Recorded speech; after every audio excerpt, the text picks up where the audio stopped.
maintenant passer au vote sur le projet DAC 198. Qui est pour? Qui est contre? Qui s'abstient? Ne prend pas part au vote. Il est adopté. Je vous remercie.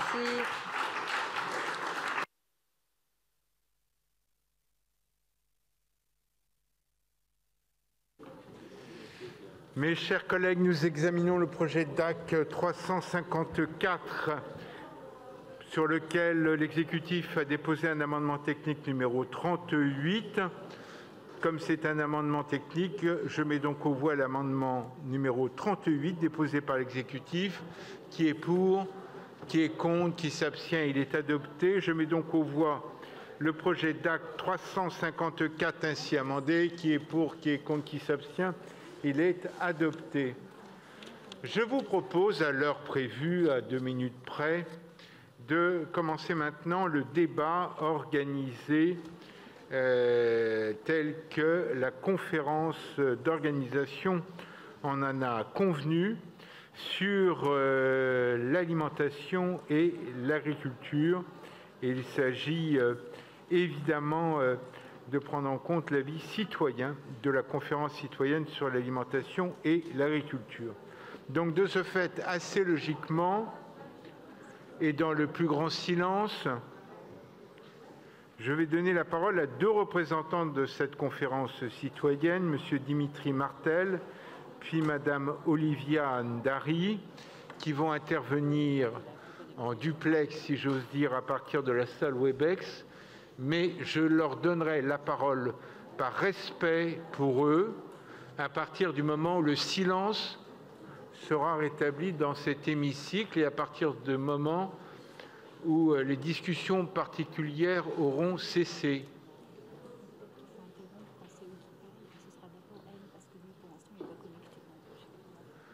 Merci pour ce silence retrouvé. Alors, je vais logiquement et formellement suspendre la séance puisque nous allons écouter ces 2 représentants de la conférence citoyenne et je vous propose de commencer avec Olivia Ndari qui a priori est connectée. Et ben voilà, vous êtes sur notre écran, est-ce que vous nous entendez? Ouais, pour l'instant, est-ce que vous m'entendez? C'est parfait, on vous entend. Oui. Eh bien, vous avez 5 minutes, éventuellement un peu plus si vous débordez. Je ne vous couperai pas la parole pour restituer cet avis citoyen avant que je ne donne la parole à Dimitri Martel. C'est à vous, Olivia Ndari. Merci. Madame la maire, mesdames et messieurs les élus, bonjour. Tout d'abord, merci de nous accueillir parmi vous aujourd'hui. Je m'appelle donc Olivia Ndari, j'ai 32 ans, je suis parisienne d'adoption. J'habite dans le 7e arrondissement de Paris depuis plusieurs années et je travaille au sein du département des relations investisseurs du groupe de luxe Kering. J'ai souhaité participer à cette conférence citoyenne pour plusieurs raisons. Tout d'abord, afin de faire entendre ma voix, ce qui, hélas, est trop rarement le cas en dehors des échéances électorales. Comme beaucoup d'autres Français, j'ai souvent le sentiment de ne pas être forcément représentée dans les débats politiques, que ce soit au niveau national ou local. J'ai le sentiment également que malgré ma participation aux scrutins électoraux, ma voix ne semble pas compter. C'est la raison pour laquelle j'ai voulu me saisir de cette occasion unique afin de pouvoir participer à des débats, échanger en compagnie d'autres citoyens, d'autres personnes qui ne sont pas des professionnels de la politique. Enfin, j'ai également voulu participer à cette conférence citoyenne car je me sens concernée par les questions liées à l'alimentation, à l'heure où cette dernière est devenue un enjeu de santé publique, car comme vous le savez, une mauvaise alimentation est trop souvent le catalyseur de certaines maladies. Avec Dimitri, nous sommes ici pour être la voix des 100 citoyens ayant participé à la conférence, avec qui nous avons travaillé et phosphoré afin de répondre aux différentes problématiques qui nous ont été posées. Pour rappel, nos 4 groupes avaient pour mission de réfléchir sur les questions suivantes. Premièrement, bien manger, est-ce réservé à une élite? Deuxièmement, peut-on bien s'approvisionner près de chez soi? Troisièmement, peut-on se faire plaisir en mangeant bien? Quatrièmement, peut-on bien manger, préserver les ressources et respecter le vivant? Personnellement, je faisais partie du groupe numéro 1 et j'ai été agréablement surprise par la qualité des débats, le respect entre nous, malgré des points de vue divergents, mais également une liberté de ton rendue possible par le format restreint des groupes. Dans mon groupe, la question était donc, bien manger, est-ce réservé à une élite? Vaste sujet, n'est-ce pas? Pour ma part, j'ai été marquée particulièrement par l'intervention de Mathilde Douillet de la Fondation Carasso, qui nous a rappelé à quel point, bien que les personnes précaires bénéficient de l'aide alimentaire, il était important également de respecter notamment leur régime alimentaire. Effectivement, ce n'est pas normal de donner de la viande à une personne qui n'en mange pas, par exemple. Il était également très intéressant d'interroger les personnes issues de la grande distribution, notamment concernant les dons et leur qualité. Enfin, lors de nos échanges, plusieurs propositions se sont détachées. Pour le groupe 1, c'était notamment la création d'un permis de bien manger au collège, qui s'inspire de l'attestation de sécurité routière qui doit être effectuée par les élèves. Elle a été proposée par l'un d'entre nous et elle a tout de suite déclenché une adhésion unanime. Ensuite, il y a eu l'ouverture de nouvelles cantines de restauration accessibles à tous et dont le prix serait calculé en fonction des revenus de chacun. Cela permettrait notamment de rétablir le lien entre les bénéficiaires de l'aide alimentaire et le reste de la population et donc à terme essayer d'éviter cette stigmatisation qui les touche pour beaucoup. Ensuite, pour ma part, un enjeu qui me tient énormément à cœur, c'est le fait de permettre aux populations fragilisées, aux populations précaires, de s'alimenter avec des produits de qualité. Et je conclurai enfin sur ce que nous avons appris. Au-delà du plan de formation qui était de très grande qualité et des nombreux intervenants qui étaient pour la plupart passionnants, cette conférence citoyenne nous a montré que ce genre d'exercice peut être un très bon moyen d'intéresser de nouveau les citoyens à l'exercice démocratique, leur permettre d'avoir voix au chapitre, de participer à l'élaboration d'avis, de propositions réalistes et surtout réalisables.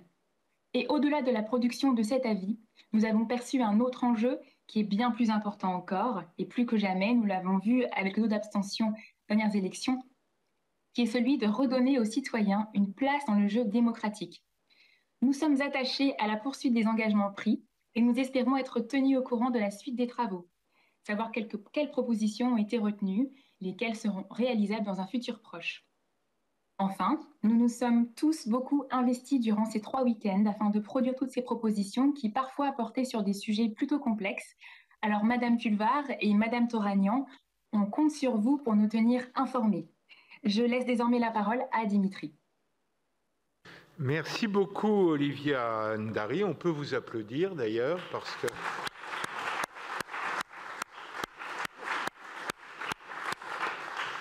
Vous avez merveilleusement restitué voilà, et à la fois l'esprit et le contenu de cet avis de façon très, très directe. Nous y avons été sensibles et Audrey Pulvar comme Anouche Toragnan ont été interpellés évidemment et je suis certain que l'une et l'autre sauront répondre évidemment à votre demande pour que votre investissement cette forme d'engagement citoyen que vous avez eu en étant disponible, en donnant de votre temps, évidemment vous permettent de continuer à suivre les effets de cette conférence citoyenne. Donc, Dimitri Martel doit être connecté. Absolument. Vous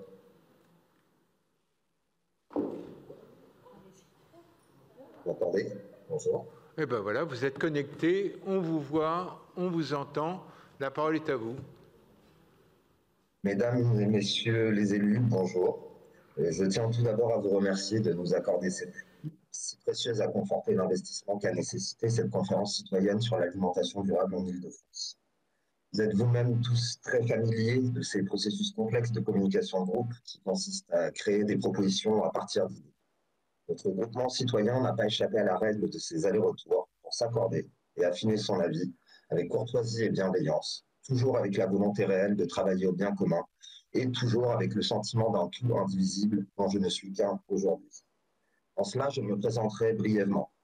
D'origine normande, parisien d'adoption depuis près de 15 ans, j'ai 36 ans, je vis dans le 12e arrondissement et je travaille depuis un peu plus d'1 an à faire croître mon entreprise dans le domaine du développement et conseil en commerce digital. J'aime à me considérer comme un optimiste. Je suis un animal politique au sens premier du terme et je crois fortement en une démocratie participative.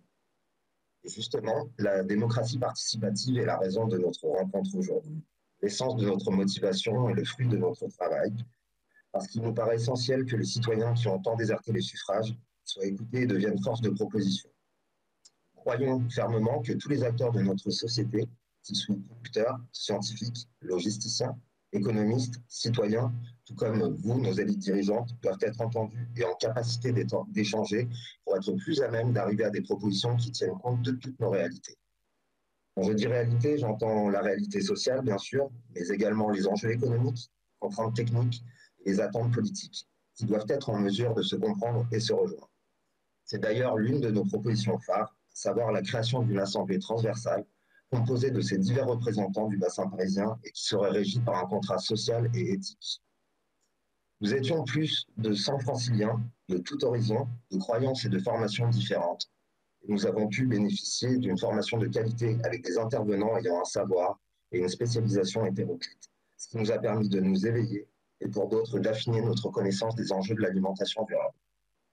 Parmi les rencontres marquantes, j'évoquerai celle de M. Léron, directeur de recherche à l'INSERM, qui a évoqué l'importance d'une alimentation saine et contrôlée pour notre santé, en nous rappelant notamment qu'une étude de 2012 montrait que tous les Français avaient dans leur organisme 22 des 23 pesticides recherchés.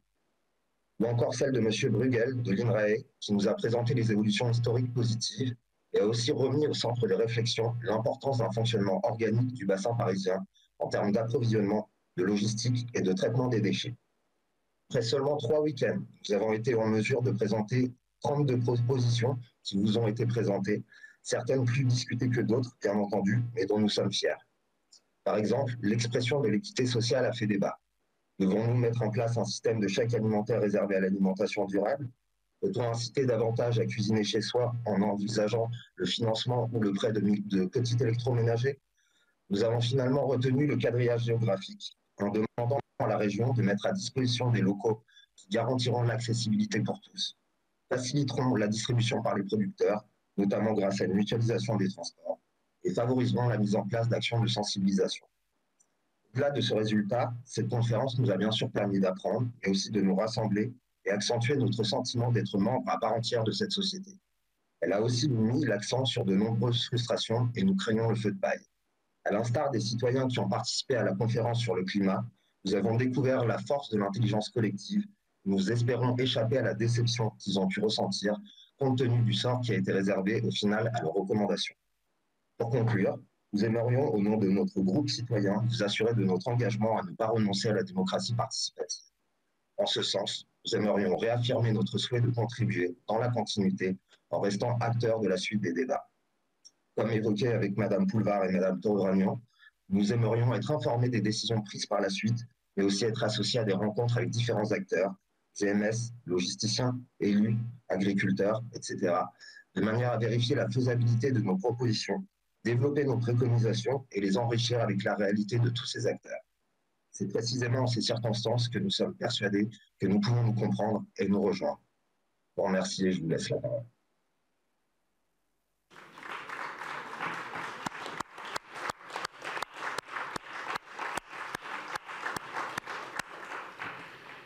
Merci beaucoup Dimitri Martel, merci pour votre engagement, pour tout ce que vous avez apporté au sein de cette conférence citoyenne dont vous étiez aujourd'hui avec Oliviane Dary, en quelque sorte les porte-parole, et vous avez également souhaité que ça continue. Voilà.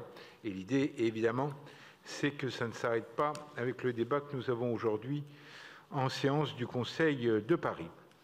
Donc, je vais maintenant donner évidemment la parole aux représentants des groupes, et je vais commencer par un maire d'arrondissement, et pas n'importe lequel, puisque je vais donner la parole à François Vaugelin. Monsieur le maire, cher Patrick, merci beaucoup. Chers collègues, le débat que nous avons aujourd'hui est d'une grande importance, et l'attachement de nos concitoyens, nous pouvons le mesurer à travers les interventions d'Olivia et de Dimitri qui représentent l'ensemble de ce panel citoyen. Et je tiens à saluer cette démarche qui accompagne une politique volontaire, ambitieuse, pionnière même peut-on dire, que la maire de Paris a voulu pour notre ville, puisque en voulant doter Paris de son propre circuit d'alimentation durable et solidaire, c'est un objectif de 100% d'alimentation durable que nous visons Un horizon qui n'est pas 2050 comme d'autres grandes programmations nationales, mais 2026. C'est donc un objectif que nous pourrons tenir dans le cadre de ce mandat et qui nécessitera bien évidemment une mobilisation des pouvoirs publics ainsi qu'un engagement des citoyens. Nous ne pouvons pas avancer seuls pour la transformation écologique, nous ne pouvons le faire que tous ensemble. C'est dans cette perspective que les États généraux de l'agriculture et de l'alimentation durable se tiennent en ce moment même et jusqu'à l'automne prochain sous la houlette d'Audrey Pulvar, que je tiens à saluer pour son engagement sans relâche pour ce sujet si important. J'espère que la création d'AgriParis pourra ainsi donner une première concrétisation extrêmement parlante pour l'ensemble de nos concitoyens. Ce sont donc 100 personnes qui ont pris de leur temps pour réfléchir à ces questions aussi essentielles. Si la moitié vit à Paris, le reste sont des personnes issues d'Île-de-France. Et je crois qu'il est important que notre ville sache renouer avec sa première, deuxième couronne et même la couronne agricole pour répondre à une question aussi essentielle. Celle qui a été posée, c'est tout simplement bien manger en 2021, ça veut dire quoi? Et donc, 30 propositions ont émergé à l'issue du travail de ce panel citoyen, structuré autour de 4 thématiques qui sont aussi simples que compréhensibles et que pertinentes. La première, manger à sa faim. La seconde, s'approvisionner à côté de chez soi. La troisième, manger ce qui est bon pour la santé. Et la quatrième, consommer et produire tout en protégeant l'environnement. Alors, il n'est pas possible, parce que le rapport et le travail est extrêmement riche, de rentrer dans l'ensemble des propositions, mais c'est la démarche et l'esprit qui me semble important de souligner. Notre objectif est bien de développer un système alimentaire inclusif, résilient, sûr et diversifié. Il nous faut donc poursuivre nos efforts en proposant des produits de préférence cultivés localement, des produits sains, des produits accessibles au plus grand nombre, tout en réduisant au maximum le gaspillage et en préservant l'environnement. Ce sont des critères sélectifs qui sont exigeants, dans lesquels l'action locale joue un rôle essentiel. Nous avons de nombreux leviers, je pourrais énumérer tous ceux qui ont déjà été mis en œuvre depuis un certain nombre d'années, ceux qui ont été mobilisés pendant la crise sanitaire, et je pense notamment au travail des Restos du Cœur. Bien manger, c'est aussi manger et manger en ayant les moyens de pouvoir manger.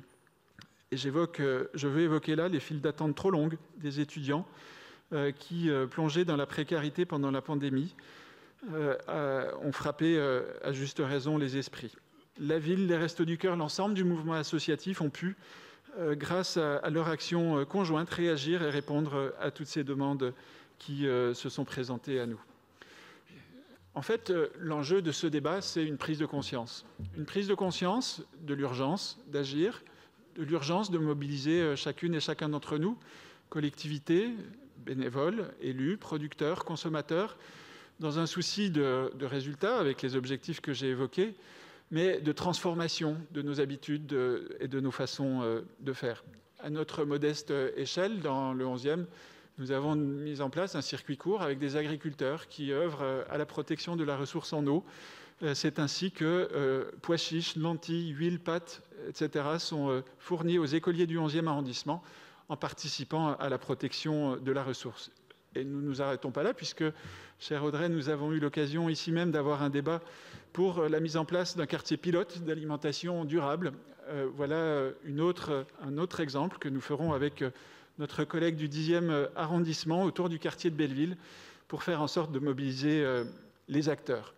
Alors, pour conclure, bien manger en 2021, je dirais que c'est prendre soin de soi avant tout, c'est aussi prendre soin de sa santé, de ses enfants, de son avenir et tout simplement de sa planète. Et cette réflexion qui a été conduite à travers les États généraux de l'alimentation durable et plus spécifiquement ce panel citoyen, eh bien, cette réflexion, c'est l'occasion de prendre conscience de cela, de prendre conscience que ville et campagne, loin de s'opposer, ne peuvent envisager durablement l'avenir que d'une seule façon, c'est ensemble. Merci. Merci beaucoup, monsieur le maire du 11e arrondissement. Cher François Vaugelin, vous exprimiez pour le groupe PEC. Je donne maintenant la parole pour le groupe Changer Paris à Véronique Baldini.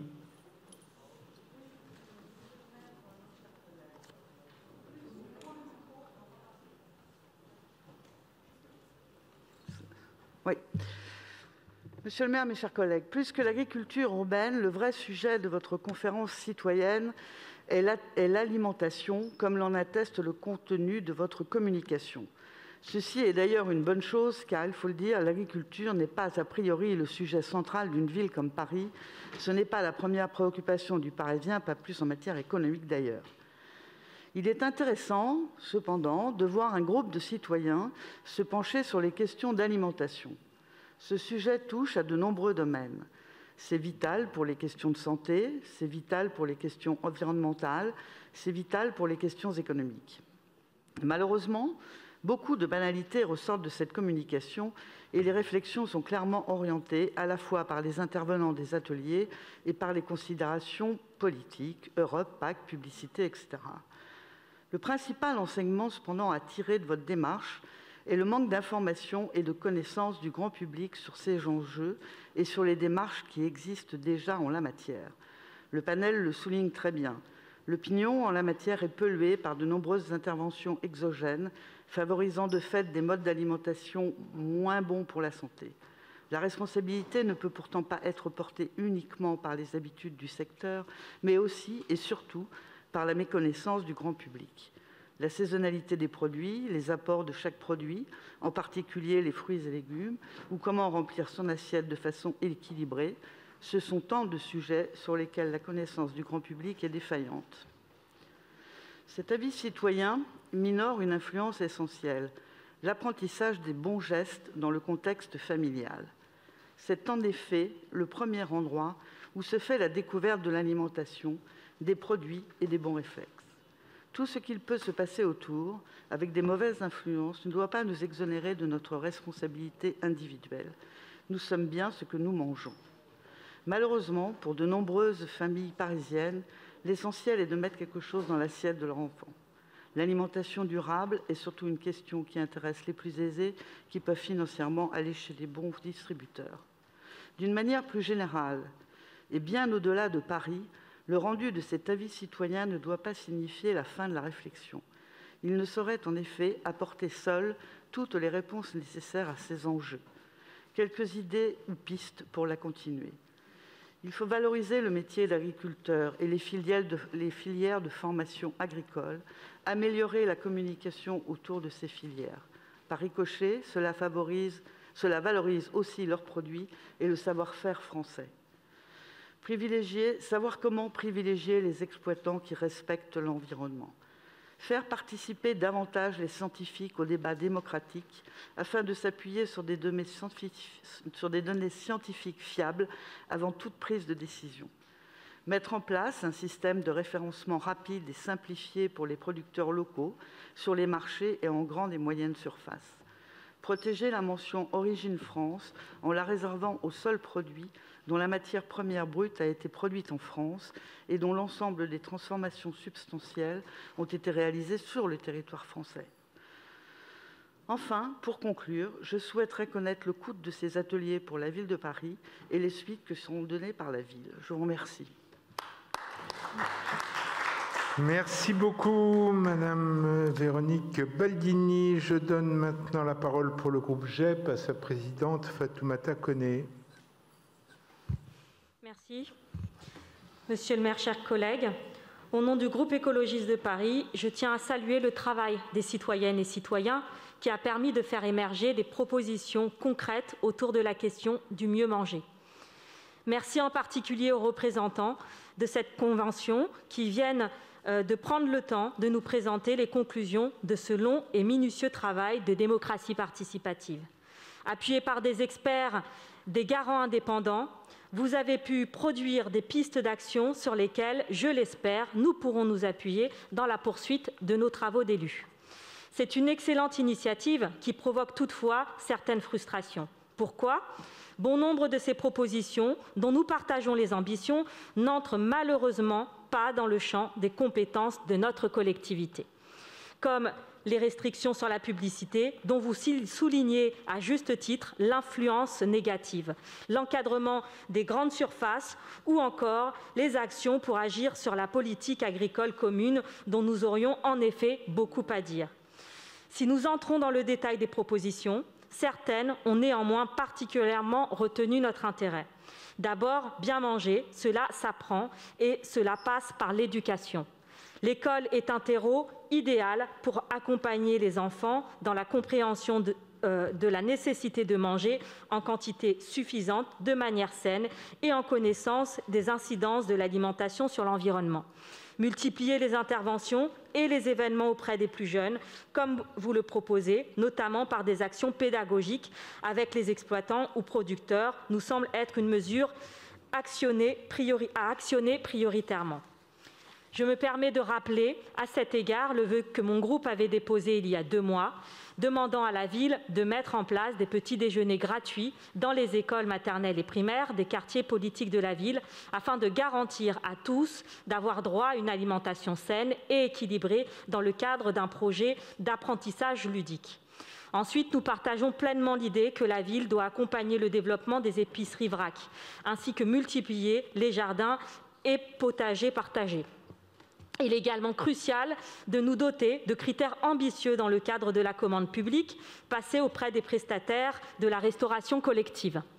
Les institutions publiques doivent être exemplaires, comme nous le rappelle à juste titre cette proposition des citoyennes et citoyens. La proposition d'améliorer la formation des personnels dans la restauration collective et de réduire les impacts environnementaux de notre alimentation est à retenir. Je salue à cet égard le succès de la démarche Climat Cantine, expérimentée dans les 9 et 10e arrondissements et qui gagnerait à être dupliquée ailleurs puisqu'elle a permis de diminuer l'impact carbone des repas dans les cantines en réduisant les émissions de gaz à effet de serre de près de 30% en 1 an et demi à peine. Je tiens à souligner que lorsqu'on laisse la voix citoyenne s'exprimer, c'est bien souvent les propositions des écologistes qui en émergent comme des éléments de bon sens. Interdire l'usage de pesticides, développer et soutenir l'agriculture biologique, éduquer dès le plus jeune âge sur les bienfaits du consommé local et de qualité, avoir une vision globale des enjeux environnementaux en tenant compte de tous les maillons de la chaîne agroalimentaire, du champ à l'assiette, sont autant de propositions que nous, écologistes, portons de longue date. Un exemple marquant également, le chèque alimentaire pour garantir à toutes et à tous une alimentation saine de qualité. Ce qui me permet de rappeler que les écologistes portent depuis des années un projet de mise en place de chèques fruits et légumes pour permettre aux populations les plus démunies d'accéder à des aliments frais, locaux et si possible bio. Une crainte importante que nous partageons dans cet avis est également exprimée, la question de l'étalement urbain sur les territoires agricoles franciliens. Il s'agit en effet d'un enjeu majeur que nous avons abordé à plusieurs reprises dans cet hémicycle. L'alimentation à Paris doit aussi être pensée à l'échelle de l'Île-de-France. Il nous faut préserver nos champs franciliens et en premier lieu ceux de Gonesse et de Saclay. Les écologistes n'auront de cesse que de marteler l'importance de ce sujet. Nous regrettons cependant que la question du plastique ne soit pas plus largement approfondie. C'est un enjeu environnemental prioritaire de santé et de salubrité. Mais nous avons pleinement confiance dans les mesures qui seront mises en place en matière de réemploi et de zéro déchet. Et nous connaissons l'engagement de Florentin Lettissier sur ce sujet. Un regret également, peu de propositions sur les options végétariennes ou mesures pour lutter contre la souffrance animale. Nous appelons pour conclure à ce que ces démarches participatives soient multipliées. Ces retours sont issus d'un travail innovant et précieux sur lequel nous espérons que la Ville de Paris s'appuiera pour porter l'ambition de donner à chaque Parisienne et Parisien les moyens de se nourrir sainement, de manière abordable, tout en respectant les écosystèmes. Je vous remercie. Merci beaucoup. La parole est maintenant au président Bonnet Oulhadj pour le groupe communiste et citoyen. Merci, Monsieur le maire. Tout d'abord, Monsieur Dimitri Martel et Madame Olivia Dari, je voudrais vous remercier vous remercier chaleureusement pour votre réflexion, pour le compte-rendu que vous venez de faire, et puis pour les propositions que vous faites qui sont très importantes. D'ailleurs, Madame Olivia Dary, vous avez dit tout à l'heure dans votre propos sentir ne pas être représenté et que votre voix ne compte pas. Je peux vous certifier que ce que vous avez dit tout à l'heure compte énormément pour moi et pour les élus communistes. Vous avez évidemment évoqué les enjeux de santé à travers l'alimentation, mais vous avez dit une phrase qui m'a marqué quand on évoque est-ce que le bien manger est réservé à une élite. Vous avez beaucoup parlé de la question de la précarité et finalement de l'égalité d'accès à une alimentation saine et identique. Je retrouve d'ailleurs dans votre rapport une phrase qui me marque aussi, c'est « le porte-monnaie ne devrait pas être un obstacle au bien manger ». Et vous avez entièrement raison. Je voudrais rappeler des chiffres qui doivent nous alerter et qui montrent que finalement, l'alimentation est un marqueur de classe et de quartier. Ce chiffre, il est très simple. 75% des enfants en surpoids ont des parents issus des familles les plus pauvres ou des familles inactives dans notre pays. Et d'ailleurs, l'OMS, l'Organisation mondiale de la santé, qualifie l'obésité d'épidémie mondiale et rappelle qu'un Français sur deux est en surpoids. Et nous l'avons malheureusement vu lors de la crise de la Covid-19, que la question du surpoids était un facteur aggravant et même néfaste pour les personnes qui étaient touchées par la maladie. Dire que l'obésité progresse et donc il faut agir. Et votre rapport ne doit pas être rangé sur une étagère, mais il doit participer à la construction d'une stratégie alimentaire pour la ville de Paris d'ici 2026. Bien manger, ça veut dire quoi? Voilà une question essentielle. Il y a des enjeux évidemment de santé publique, je viens de le dire, des respects de l'environnement.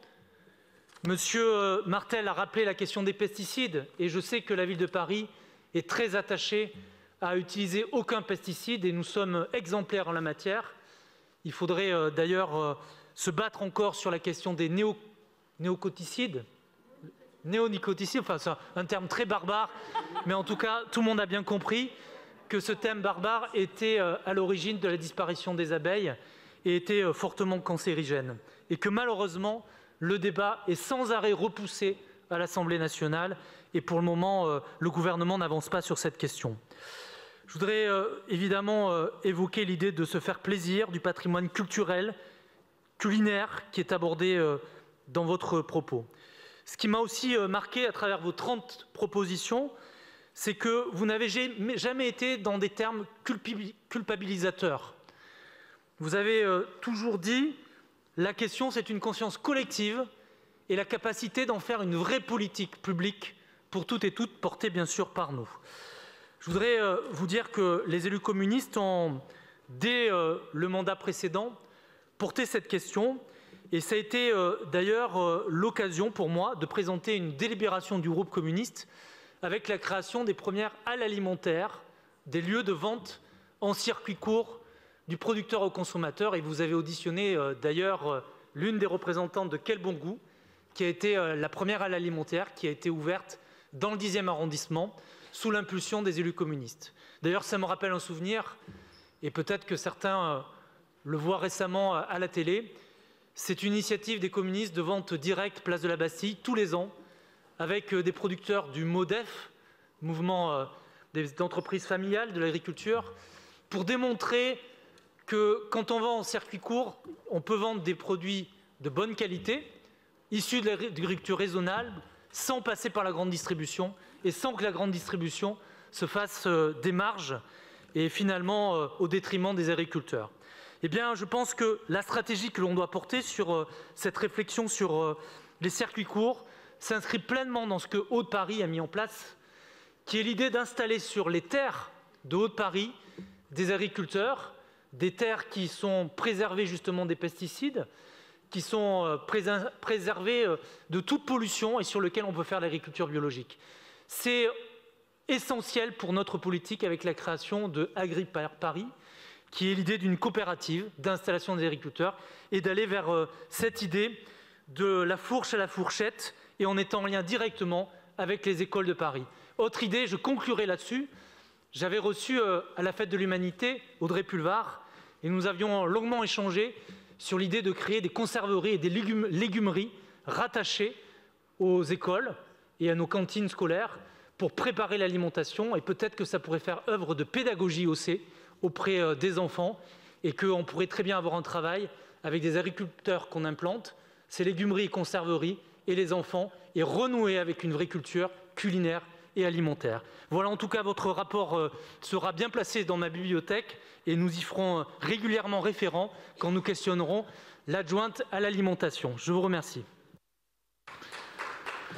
Merci beaucoup, Nicolas Bonnet-Oulage. Voilà, Johnny Hallyday comme Audrey Pulvar à la Fête de l'Humanité. Hein, c'est ce que je retiens de nos deux débats successifs. Voilà. La parole est maintenant à Catherine Ibled pour le groupe GIP. Monsieur le maire, mes chers collègues, avec les élus de mon groupe indépendant et progressiste, je souhaite remercier toutes celles et ceux qui se sont investis dans cette démarche utile et qui nourrit notre réflexion sur ces questions centrales de l'agriculture et de l'alimentation durable. Nous sommes tous concernés parce que les choix que nous faisons aujourd'hui conditionnent le monde que nous laisserons à nos enfants demain. Avec une population mondiale qui ne cesse de croître, nous étions 5 milliards en 1990, près de 8 milliards aujourd'hui et près de 10 milliards en 2050. La question des ressources se pose à nous. Cette réalité nous oblige à repenser nos modes de production et de consommation en étant des acteurs de cette transition, individuellement, en adoptant nos pratiques quotidiennes. Et comme le dit l'adage, les petits ruisseaux font les grandes rivières.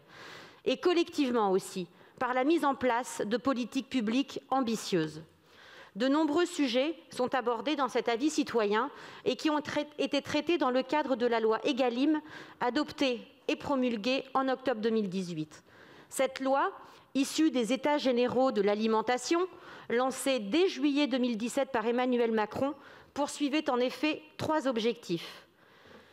Payer le juste prix aux producteurs pour leur permettre de vivre dignement de leur travail, renforcer la qualité sanitaire, environnementale et nutritionnelle des produits, favoriser une alimentation saine, sûre et durable pour tous. Je ne dispose malheureusement pas suffisamment de temps pour rentrer dans le détail des propositions, mais ces avancées dans la loi sont salutaires et doivent maintenant se transformer en actes. Je note également la place qui est accordée à la question du bien-être animal, sujet majeur qui, je m'en réjouis, occupe de plus en plus de place dans les débats aujourd'hui au sein de notre hémicycle. Paris dispose depuis de plusieurs leviers pour agir sur ces questions de qualité alimentaire. Via la Caisse des écoles, tout d'abord, qui est bien sûr dans le respect de leur indépendance, peuvent orienter leur politique de restauration pour nos enfants. Certaines, plus que d'autres, ont fait le choix des produits bio, des circuits courts ou encore des alternatives végétariennes. Via sa restauration collective ensuite, Paris est en mesure de devancer la loi en imposant une part supérieure à 50% de produits durables ou encore en intensifiant sa politique de tri et de lutte contre le plastique. La loi Egalim a fixé à 2025 l'interdiction des contenants de cuisson, de réchauffe et de service en plastique dans la restauration collective. Mon collègue Pierre-Yves Bournazel, dans un amendement, avait proposé une interdiction en 2022. Paris devrait être fer de lance et montrer la voie par une application rapide de cette mesure. Je souhaitais enfin évoquer la question de la qualité alimentaire pour les étudiants dans les Crous. La ville de Paris, via des subventions, finance le Crous à travers des conventions bipartites, la dernière étant échue en 2020. Dans le cadre du renouvellement de son engagement, il est important, au regard des évolutions que nous souhaitons tous, d'inclure de nouveaux objectifs en matière d'alimentation durable et notamment d'alternatives végétariennes. Nous vous demandons ainsi de fixer dans les nouveaux critères un objectif à la hausse en termes d'alimentation bio et de 25% de repas végétariens d'ici la fin 2022, dès lors qu'il s'agit bien sûr d'une alimentation de saison et issue de circuits courts. Nous aurons l'occasion de vous formuler ces propositions détaillées dans les prochains jours. Madame la maire, je me félicite de la tenue d'un tel débat qui, je crois, doit nous conduire à travailler ensemble avec tous nos partenaires publics et privés dans l'intérêt général et en particulier dans celui des générations futures. Alors au travail. Merci. Merci beaucoup Catherine Ibled. Je donne la parole à Mélodie Tonnely pour le groupe Génération. Merci. Monsieur le maire, chers collègues, bien manger en 2021, ça veut dire quoi? C'est la question sur laquelle vous avez travaillé, citoyens et citoyennes engagés pour l'intérêt général pendant plusieurs week-ends à l'occasion de la conférence citoyenne pour l'alimentation durable. Un sujet ô combien important quand la crise sociale induite par la crise sanitaire a de nouveau placé dans les priorités des Parisiennes et des Parisiens la nécessité de se nourrir correctement et à des prix abordables. Les files d'attente devant les distributions alimentaires nous ont tous et toutes saisis et nous ont rappelé que l'accès à l'alimentation et à une alimentation de qualité était un sujet politique fondamental. Dans le même temps, le dérèglement climatique et la disparition progressive des terres agricoles de proximité sont une de nos préoccupations majeures. Il est essentiel que notre collectivité, autant que les collectivités d'Île-de-France et l'État, soient des acteurs de premier plan pour un retour de ces espaces cultivables, condition élémentaire pour une alimentation locale et de qualité. Nous tenons tout d'abord à remercier les participants et participantes de cette conférence citoyenne et la qualité des travaux menés, abordant autant les questions nationales que les questions locales, abordant l'alimentation sous un axe aussi social qu'écologique, mais également de santé publique. Ces travaux nous permettent, dans la préfiguration de l'outil AgriParis, auquel nous rappelons notre attachement, d'engager une vraie réflexion sur les freins rencontrés dans l'accès à une alimentation de qualité et les leviers du développement d'une agriculture durable, soutenable, outil dans la lutte contre le dérèglement climatique. Parmi les nombreuses propositions que vous avez fait émerger de vos échanges, certaines concernent les questions éducatives, tant en termes de restauration scolaire que d'éducation populaire et de sensibilisation au bien manger. Il s'agit d'une thématique qui nous est très chère. Aussi, nous souhaitions souligner quelques-unes de vos propositions qui nous ont particulièrement interpellés. Nous souscrivons ainsi à la proposition de tarification très sociale des cantines scolaires, ainsi que le développement d'alternatives végétariennes pour tous les enfants scolarisés dans les écoles parisiennes, pour enrayer les inégalités d'accès à une alimentation saine. Nous souscrivons également aux nombreuses propositions apportées sur l'éducation bien manger, tout au long du parcours éducatif, l'apprentissage des bonnes pratiques alimentaires, qui est aussi un outil d'accès à l'autonomie des jeunes. Un mois du bien manger, tel que présenté dans le rapport, pourrait être un de ces outils efficaces d'éducation populaire, à l'école évidemment, mais aussi tout au long de la vie. Afin de faire visualiser aux jeunes générations le chemin que parcourt un aliment de la ferme jusqu'à leur assiette, nous souscrivons totalement à la proposition de mise en place d'actions pédagogiques à destination des écoliers, comme par exemple des visites d'exploitation agricole.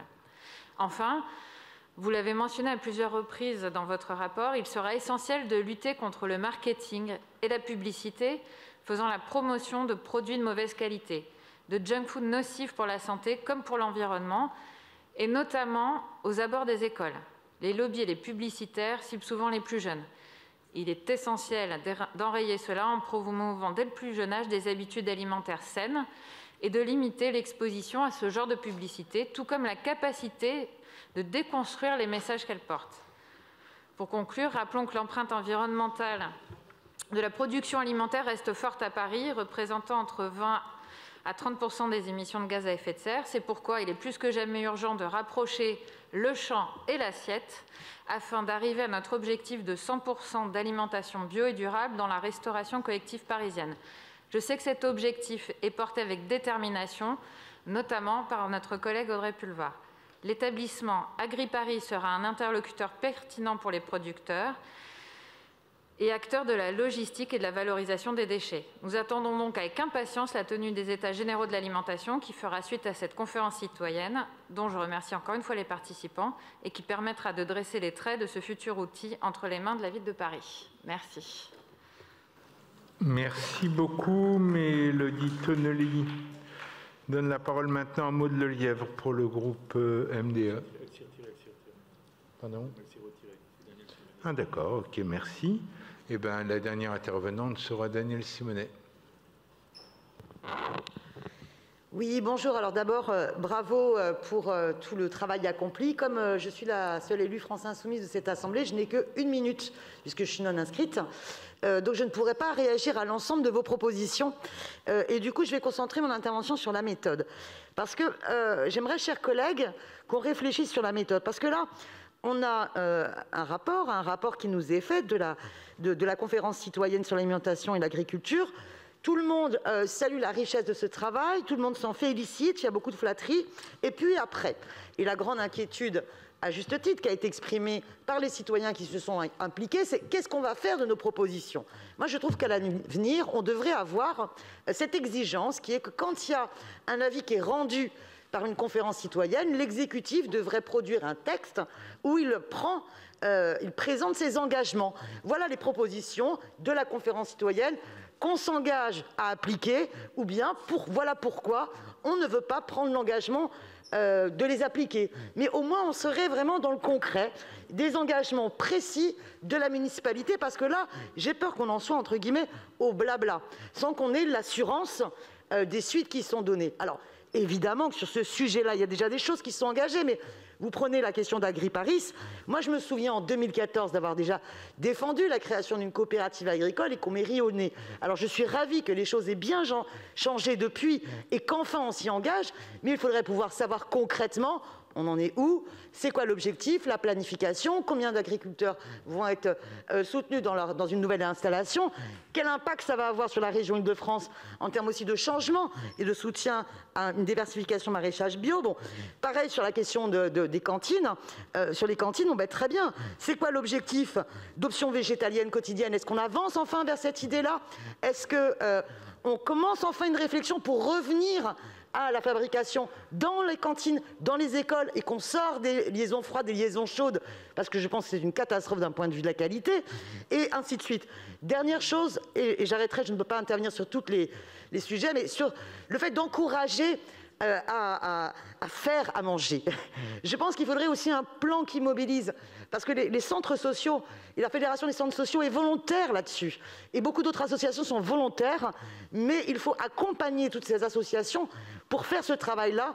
Je me souviens, et je terminerai, que l'auberge interculturelle CIP20 avait mis des années avant d'obtenir l'accès à un local adapté. Et dernier élément, sur la question des boutiques alimentaires, des épiceries équitables et solidaires, prenez l'exemple de Saveurs en Partage, parce que l'exemple de Saveurs en Partage dans le 20e ne stigmatise pas, accueille tout le monde. Tout le monde peut faire ses courses de produits de qualité. Merci et c'est qu'à la caisse que vous avez le soutien de solidarité qui s'effectue. Je vous remercie. Merci beaucoup. Je vous ai donné 3 minutes. Mais je souhaitais que vous puissiez le remarquer. Je donne maintenant la parole à Audrey Pulvar pour répondre aux intervenantes et intervenants. Merci à tous, chers amis, cher Daniel. J'espère que je vais réussir à vous convaincre sur la question de la méthode. Et nous en reparlerons ensemble de façon plus privative, puisqu'il faudrait beaucoup de temps pour vous répondre, plus que celui qui me sera imparti de toute façon. Merci à vous, mesdames et messieurs les conseillères et conseillers de Paris, chers collègues. Merci à Oliviane Dary et Dimitri Martel qui nous écoutent attentivement, ainsi que généralement les citoyennes et citoyens qui assistaient à distance à cette séance du Conseil de Paris, à laquelle nous aurions tant aimé pouvoir vous convier. Je voudrais, avant de donner quelques éléments de contexte, quand même revenir sur vos propos, Madame Baldini, parce que très sincèrement, c'est dommage de n'en rester qu'à une lecture politicienne de ce qui se passe ici, qui n'a rien à voir avec ce que vous avez décrit. D'abord, vous avez parlé d'agriculture urbaine, alors qu'il n'est pas question ici d'agriculture urbaine, mais d'agriculture, tout simplement, et essentiellement d'agriculture de plein champ, agriculture rurale. Ensuite, vous avez dénoncé des banalités, selon vous, dans ce rapport, et en se faisant ce n'est pas moi, ni Madame la maire de Paris, ni cette assemblée que vous atteignez, mais ce sont les 100 citoyennes et citoyens qui ont participé à cette conférence citoyenne, qui se sont impliqués dans ce travail de façon extrêmement volontaire, enthousiaste et en même temps résolue, et dont les débats ont été encadrés et l'indépendance de ces débats garantie par des personnes que je vais vous présenter tout à l'heure et dont j'espère l'intégrité ne pourra être mise en cause, en tout cas pas par vous. Vous parlez de l'alimentation durable qui n'intéresserait que les plus aisés. Je voudrais simplement attirer votre attention sur le fait que 75 à 80% des Franciliens, je ne parle pas seulement des Parisiens, disent avoir recours le plus souvent possible à une alimentation bio. Est-ce que vous pensez qu'il y a 80% de personnes aisées en Île-de-France? Je ne le crois pas. Et justement, le travail d'une assemblée comme la nôtre, le travail de la puissance publique, c'est de faire en sorte que les politiques publiques engagées soient de nature à rendre une agriculture et une alimentation de qualité disponibles pour toutes et tous. Quelques éléments de contexte donc sur cette conférence citoyenne qui a été organisée en mars 2021, c'est-à-dire il y a quelques mois, à l'initiative de la ville, dans le cadre effectivement de la préfiguration d'AgriParis, qui est cet opérateur que nous allons créer au cours de la mandature pour transformer l'approvisionnement de Paris en denrées alimentaires de qualité, un approvisionnement qui vient d'en dehors de Paris, évidemment, afin de rendre cet approvisionnement plus local, plus durable, mais aussi d'assurer aux agricultrices et aux agriculteurs qui fournissent la restauration collective parisienne un revenu décent. Nous avons organisé cette première année de mandature en 3 temps. Entre juillet 2020, l'année dernière, et le mois de février, une grande quantité de rendez-vous, d'échanges, de visites sur site, de séances de travail avec les professionnels de tous les secteurs, de l'agriculture, et pas seulement de l'agriculture urbaine, mais de l'agriculture et de l'alimentation, avec les professionnels, avec la mise en route de notre nouveau plan alimentation durable 2021-2026, avec l'organisation de cette conférence citoyenne et le lancement, depuis la fin du mois de mai et jusqu'au mois de novembre prochain, d'états généraux de l'agriculture et de l'alimentation durable, qui rassemblent dans 12 groupes de travail des dizaines de professionnels de l'agriculture, de l'élevage, de la transformation, de la distribution, de la logistique, de la restauration collective, de la lutte contre le gaspillage alimentaire, de la valorisation des déchets et des filières de compost ou de méthanisation. La préfiguration d'AgriParis et sa sortie de terre, si je puis m'exprimer ainsi, procède donc d'une grande démarche de concertation et de co-construction entre la ville, les citoyennes et les citoyens concernés et les professionnels des secteurs mobilisés pour assurer la bonne alimentation des Parisiennes et des Parisiens. Pour ce qui concerne la consultation des citoyennes et des citoyens dont nous parlons cet après-midi, nous avons organisé cette conférence citoyenne et j'ai voulu, puisqu'AgriParis aura un impact non seulement sur les Parisiennes et les Parisiens, mais sur l'ensemble de l'Île-de-France, j'ai voulu que ne soient pas interrogés que des Parisiennes et des Parisiens. C'est pourquoi cette conférence citoyenne était composée de 50% de Parisiennes et de Parisiens et de 50% de Franciliennes et de Franciliens de petite et de grande couronne. Au total, ce sont donc, vous l'avez dit mes chers collègues, une centaine de personnes, 100 personnes précisément, tirées au sort, dont des jeunes de 15 à 18 ans qui y participaient. C'est un panel, et c'est pour ça que les accusations de partialité de l'avis rendu atteignent aussi les professionnels qui nous ont aidés à organiser cette conférence. C'est un panel qui a été recruté par l'IFOP selon différents critères afin de refléter au mieux la diversité de la population francilienne et d'illustrer la variété des points de vue. Origine géographique, sexe, âge, situation familiale, catégories socio-professionnelles, tout a été passé au crible, y compris les habitudes alimentaires des uns et des autres, afin que cette conférence citoyenne soit la plus représentative de la diversité des Franciliennes et des Franciliens. Elle était composée de 47 hommes et 53 femmes, et je donnais tout à l'heure quelques critères. Il y avait aussi la question, évidemment, de la composition de chaque foyer qui était prise en compte. Anouche Toranian adjointe à la participation citoyenne, et moi-même avons assisté au lancement le 6 mars et à la clôture des travaux le 21 mars, afin de laisser, entre ces deux dates, comme il se doit, les citoyennes et les citoyens travailler en toute autonomie et en toute liberté. J'en profite d'ailleurs pour remercier ici chaleureusement ma collègue Anouche Toragnan et son cabinet, ainsi que les équipes de la DEV, et notamment de la division alimentation durable et de la DDCT, et notamment le service de la participation citoyenne, ainsi que l'IFOP et Planète Publique, pour la qualité de leur travail fourni et pour leur dévouement. Et je reviens sur ce que je disais au début. Quand, pour des raisons politiciennes, vous attaquez le travail de tel ou tel adjoint, sachez que ce sont aussi les agents des directions que vous attaquez. Et eux ne méritent pas ni votre mépris, ni vos attaques. J'adresse également un remerciement tout particulier à la présidente du comité des garants, Hilaria Casillo, par ailleurs vice-présidente de la Commission nationale du débat public, ainsi qu'à Cécile Détang-de-Sambre, Clément Maby et Gilles Tristram, qui étaient donc les garants de ces débats. Et puis, une pensée évidemment pour mon cabinet, Cécile Pellissier, Sarah Pekka et Perrine Boiton, qui se dévouent corps et âme pour remplir les missions qui nous sont confiées. Pendant 3 week-ends, donc, ces citoyens se sont informés, formés, ont auditionné des experts, 9 sessions d'information et de formation ont eu lieu, 43 auditions d'experts issus des secteurs de l'agriculture et de l'alimentation. Les principales organisations syndicales agricoles ont aussi participé à cette conférence citoyenne. La question que nous leur avons posée, elle a été évoquée. Bien manger en 2021, ça veut dire quoi? Ils ont travaillé sous 4 thématiques: manger à sa faim, s'approvisionner à côté de chez soi, manger ce qui est bon pour la santé, consommer et produire en protégeant l'environnement. L'avis citoyen qui a été rédigé comprend en réalité 43 propositions, dont 32 qui ont fait l'objet d'un vote formel par l'ensemble des participantes et des participants en plénière. Et il nous a semblé intéressant de vous signaler que 11 propositions étaient en quelque sorte restées sur le carreau, car elles ne remportaient pas un consensus assez fort.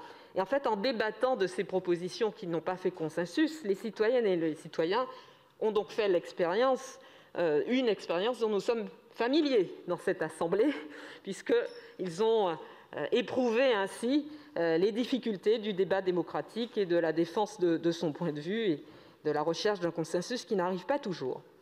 Alors, je ne vais pas ici revenir en détail sur chacune des 32 actions.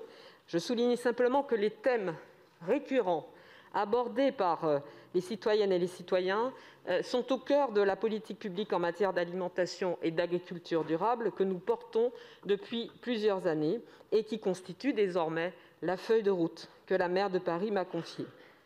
J'en profite, elle est juste à côté de moi, pour saluer le travail mené sous la précédente mandature par ma collègue Célia Bloel, ainsi que par ma collègue Pénélope Comitès. Et puisqu'une bonne partie de mes missions concerne la restauration collective, donc la restauration scolaire, cher Patrick, comment ne pas évoquer votre action ainsi, et je tiens à la signaler, que l'action de chaque maire d'arrondissement, qui sont très en pointe sur ce sujet. Et je veux ici leur redire mon soutien et ma mobilisation à leur côté, cher François, mais pas que toi évidemment, ma mobilisation à vos côtés, chers maires d'arrondissement, et ce, quelle que soit votre sensibilité politique. N'est-ce pas, Jeanne? Nous avons déjà eu à en discuter. Alors, parmi les 32 propositions formulées, nous en avons compté 20 qui sont déjà mises en œuvre par la ville et pourraient être mieux valorisées ou renforcées, 10 qui nous semblent réalisables et 2 qui nous semblent difficiles, voire impossibles à réaliser, notamment sur la publicité, car ne relevant pas des prérogatives de la ville, même si, à titre personnel, je les fais toutes miennes. Concernant les propositions, quelques exemples. Définir des critères permettant de sélectionner des prestataires de qualité pour la restauration collective. Nous le faisons déjà depuis longtemps et confortés par l'avis des citoyennes et des citoyens, nous allons renforcer ces actions dans la continuité des actions déjà engagées dans les précédentes mandatures, Et la ville, vous l'avez dit Daniel, a pour ambition d'atteindre d'ici 2026 100% d'alimentation bio ou durable, dont 50% de local dans la restauration collective municipale, ce qui effectivement induira une transformation profonde de l'agriculture francilienne. Et c'est pour cela que nous menons depuis 1 an, avec les acteurs principaux et même les moins importants de l'agriculture francilienne, un vrai et profond travail de concertation qui est forcément long, qui est forcément patient, mais qui, s'il débouche sur l'édification d'AgriParis, sera un travail extrêmement positif, non seulement pour Paris, mais pour l'ensemble de la région.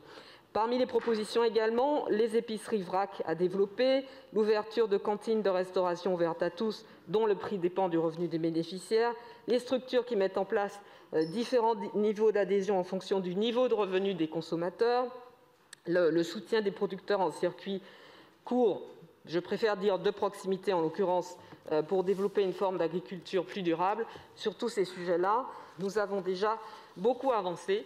Et nous continuerons de le faire. Je vois qu'il faut que j'arrive à la fin de mon propos, donc je vais accélérer. Pour ce qui concerne le soutien, évidemment, et l'édification d'AgriParis, il y a toutes les actions que nous avons déjà lancées, que nous avons déjà menées. Pour répondre à Fatoumata Koné, dans les discussions et les avis des citoyens, il y a bien sûr eu une grande partie des discussions portant sur le bien-être animal et aussi sur l'instauration d'options végétariennes dans les menus. Nous y travaillions déjà, nous y travaillerons encore. Et pour répondre, pour l'anecdote, à Nicolas Bonaoulad, néonicotinoïdes, je sais, c'est difficile à dire.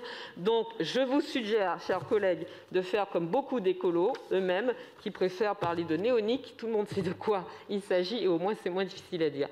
Merci à toutes et à tous. Et surtout, merci 1000 fois aux citoyennes et aux citoyens qui ont participé à cette conférence citoyenne. Ils m'ont demandé, avec beaucoup de force, quelles seraient les suites données à leurs préconisations et si je les reprendrais sans filtre.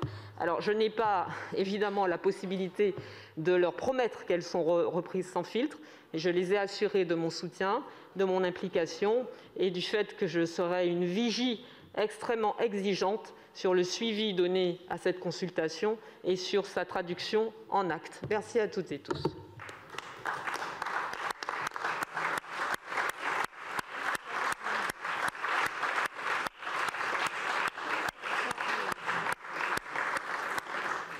Merci Audrey Pulvar, merci à vous toutes et à vous tous, que vous soyez élus ou citoyennes, citoyens. Je vous salue Dimitri Martel et Olivia Ndari. Ça nous a permis d'avoir un débat riche sur un enjeu majeur de cette mandature, l'alimentation et l'agriculture urbaine. Nous allons revenir évidemment au dossier de la deuxième commission. Karine Roland nous a rejoint puisque c'est quand même très séquencé. Les dossiers culture sont très séquencés. Et je vous propose d'examiner le projet d'acte 391, subvention à l'association Musée d'art et d'histoire du judaïsme.